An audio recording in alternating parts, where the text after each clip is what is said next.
Sitaram Sitaram YouTube ચેનલના મારા બધા ભાઈ બહેનોને ભૂલકાઓને ખાસ કરીને મારા જય સીતારામ. હવે અમારા વાડીની અંદર ઘણી બધી શાકભાજીઓ વાવેલી છે, તો કાલે ગયા હતા એટલે ઉતારી આવ્યા છે.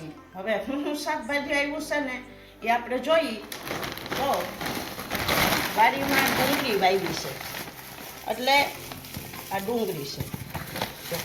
ડુંગળી આવી એટલે મેં તો જો કે હું તો પાડોશમાં દઈ દઉં છું, સાદી જેટલી જોતી હોય લીલા લેવાની. બીજું મરચી પણ વાવી, જો લાલ મરચા કેવા મસ્તીના છે. ચટણી બનાવવાની મજા આવે, ચટણી ખાવાની એની મજા જ ઓર છે. પછી આ લીલા મરચાનું શું કરશું આપણે, કાસરી કરવી છે. કાસરી કરી અને પછી આછા તેલમાં તળી નાખવાનું, આછું પાતળું જ તપવા દેવાનું. કાસરી આ લીલા મરચાંની કરવાની.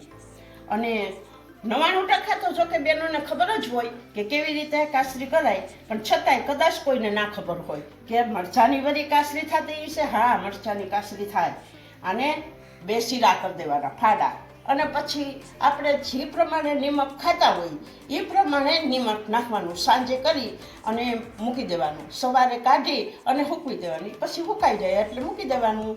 અને પછી આછા તેલમાં જીરી તેલ આવવું જોઈએ, બહુ એકદમ ગરમ નહીં થવા દેવાનું. આછું તેલમાં તળવાનું કાસરી. પછી એની તો મજા દોરશે ભાઈ. અને આ ટમેટા જો હવે ડીશું કરી અને ખાવું હો. ટમેટા એવા છે ને, બાકી જુઓ તો ખરી. હા, એવા પણ ટમેટા, કેવડા મોટા ટમેટા. હા, કે એવા ટમેટા છે. જો કોબી વાવી છે. કોબી વાવી પણ હવે અત્યારે ભાવે નથી, પણ તોય આવે છે, એના પૂરતું ઉપડી જાય છે. જો અને લીંબુ જો આપણે ઘરની લીંબોળીના લીંબુ છે, આવડા લીંબુ થાય. એક ફાડું નાખો ને, એક જ ફાડું, તોય દાળ મસ્તીની થઈ જાય. એવું તો પાણી છે આમાં. હો, પછી આ રીંગણા છે, ભરેલ રીંગણાનું શાક બનાવીએ.